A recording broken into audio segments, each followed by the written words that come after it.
Hey, this is Bert, and I just got R2-S4M in the mail today, and I wanted to know, is this figure made by Disney better than Hasbro's version that was made earlier in an Entertainment Earth multi-pack? Hasbro's version was just simply named Jabba's Bartender. They never had a name for it yet, but I think someone named Sam came up with the name R2-S4M. Maybe it's not actually named after an employee at Disney. Maybe Sam... S4M stands for Sam, but it refers to the famous bartender Sam Malone from Cheers, who was played by Ted Danson, rather than going with the name I came up with, which is R2BZ, but that's okay. I'm over it. So I want to know, is the new R2-S4M more screen accurate than Jabba's Bartender droid by Hasbro? We're going to bust them out so we can really do a deep dive and compare the two. So let's get going. No Skill Customs. First, we're going to look at the sculpt of these two figures. Now, neither of them was sculpted just to be these characters. They're both using pre-existing sculpts. The Hasbro version from the Entertainment Earth Astromech pack is a reuse of this 2010 Vintage Collection number 25 R2-D2 figure. And at the time when this came out, I just absolutely loved this figure. It had all these features. You could zap Salacious Crumb. You could pop out a lightsaber, or in this case, the sensor scope. And of course, it served as the bartending R2-D2 with the drinks and everything like that. So, I love this sculpt. I couldn't say enough about it. I have 3 of them in my collection to do the various different things R2-D2 does while on the sail barge.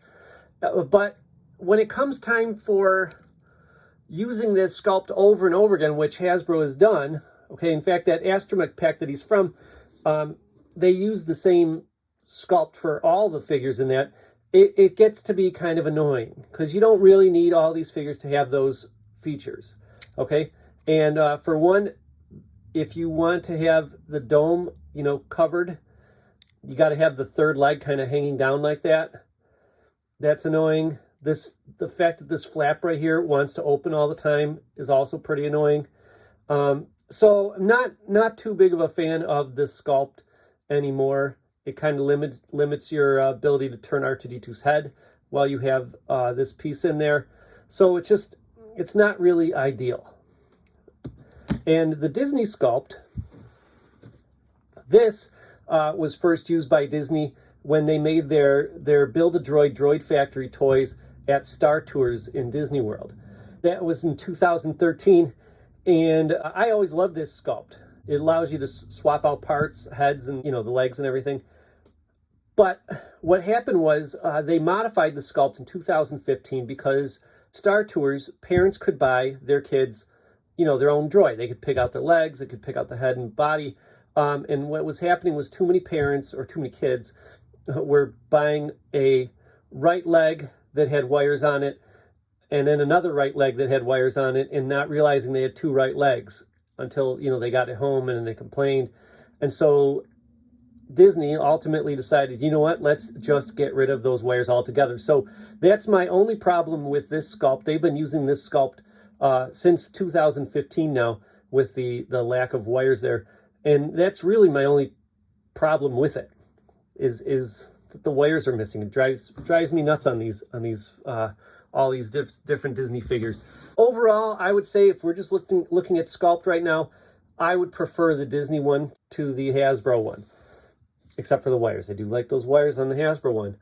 Now let's take a look at the deco. Now, as far as the deco goes, I'm going to first look at these figures, how they're seen in the movie. Okay, you actually don't see the front of this R2 unit, you see the back. And looking at the back of them, Hasbro and Disney just about painted them identically. You see they have the 2 red markings in the back, one long one in the side. The 2 figures are just about identical. In fact, they also both interpreted the light on this R2 unit as yellow, even though in the movie it changes colors. I think it could just as easily been blue. So as far as accuracy to the movie, for what you see in the movie, they're both pretty accurate, but when you find out what's going on with this droid from shots that aren't in the film, you realize that the Disney one is more accurate. As we turn these guys around, you see that Disney made this stripe that continues down the body, and Hasbro failed to do that. And that was because they probably did not see this image of this R2 unit with woof. And that's about the only image I can find that shows the front of this droid, and you can see that this is much more accurate. Now, in my opinion, I think these little deals right here, those could have been painted as well. I can't tell really if they're silver or if they're red, but they definitely look like they're colored and not just shadows there. So that could have been colored in my mind. Hasbro just kind of made this up. They were just, figuring out what would look cool with the rest of it. And so definitely Disney wins in accuracy of the deco department here with just the fact that they got the front correct and Hasbro did not. The two droids have fairly different reds. I gotta tell you though, it is a little bit tough to figure out which one's more accurate than the other in terms of the color red that's been chosen here. Obviously, the Disney one looks a little bit like more of a true red, almost has a little pink to it.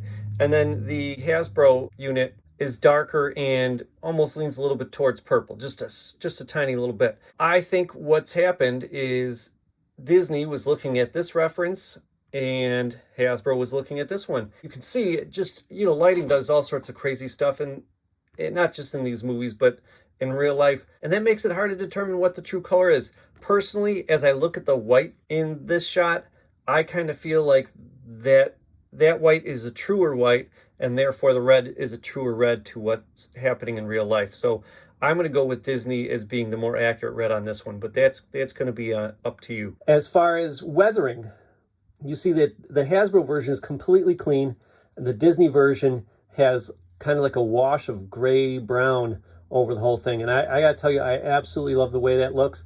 It might be like the tiniest bit heavier than it needed to be accurate to the movie, but he does have a little bit of scuzz on him.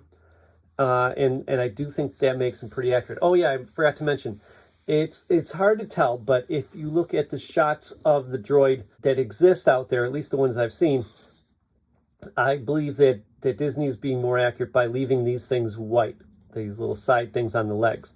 So that's another accuracy point for the Disney one, is that there is really no detailing at all on the legs, which, seems like they're being lazy, but it's actually just what's accurate to the movie. And then there is a little bit of silver in there. And here they have red on the inside of that little hole there. And just about every droid, pretty consistently, no matter what colored markings they have, just about every droid has silver in there. So that's another thing that makes this guy a little bit more accurate, the Disney version. Now let's look at the accessories. These fellows are supposed to be serving drinks, and you can see they did very similar takes on this. They have the removable drink tray and the little dispenser that sticks into the top. And in this case, you can see size-wise, they're very, very different. Even though the droid toys themselves are pretty comparable in size, the trays are quite different. Really, the Hasbro one could almost fit inside the Disney one. The Disney one is so much bigger. Because of that, you get to see more detail on the tray holder thing on the Disney one than you do on the Hasbro one. And the Disney one also made taller cups that are clear, whereas Hasbro made theirs kind of like this foggy goldish color. It is my personal belief that actually Disney went too big with this, and that Hasbro was pretty much right on. If you look at the movie, it's kind of hard to see with this Barge droid, but when you look at R2-D2, the drink serving tray thing doesn't really go beyond the width of his legs, and this does. When you put this on this guy, you can see it's wider than his leg on the left and the right. So I do think that in this case, the better accessory goes to Hasbro.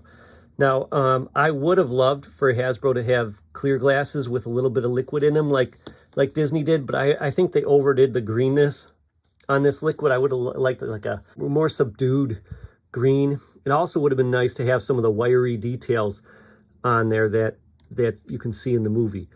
And so in that case, I think the size and the overall look of the Hasbro cups or glasses also to me is better than what Disney did. So to sum it all up, when I look at these guys side by side, my humble opinion here is that Disney did a much better job with the Astromech droid itself, but Hasbro did a better job with the tray.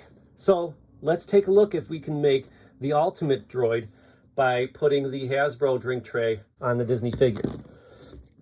And actually, you see it fits pretty nicely. It's a little, maybe a little bit too narrow by the sides of the head. Has to stretch out a little bit to fit, because even though they're about the same size, the Hasbro one has a narrower head. And this thing, when you leave the Disney one on, it sticks out way too far. You'd be spilling drinks all over the floor.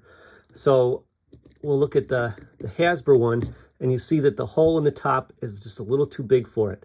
But I think with a little bit of sticky tack, you could get that to look pretty nice. So what am I going to do for my display? Pretty much what you're looking at right here is how this droid is going to look in my sail barge. Okay.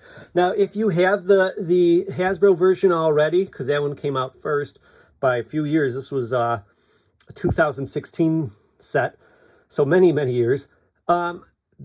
Should you go and buy the Disney one?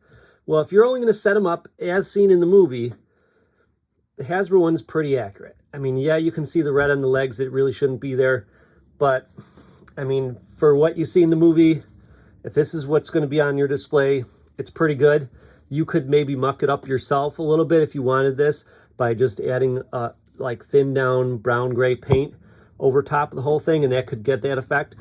But, you know, since I have them both, what's going to be seen on my sail barge is this. It's going to be the Disney one with the Hasbro accessories. So I hope that helps you decide whether or not to buy this figure. This figure is available on shopdisney.com. If you want drink trays, you don't necessarily have to get the Astromech pack by Hasbro. It comes with the R2-D2 Vintage Collection number 25 if you find that. So that's an option for you if you want to swap the drink trays out. If you're interested in getting the Hasbro one, obviously Entertainment Earth does not have this toy for sale anymore. They do have a product page though, so you can learn all about it if you wanted to. So you'd have to get this on a third-party seller on Amazon or on eBay or something like that. All right, that wraps up this review and comparison. We'll see you next time.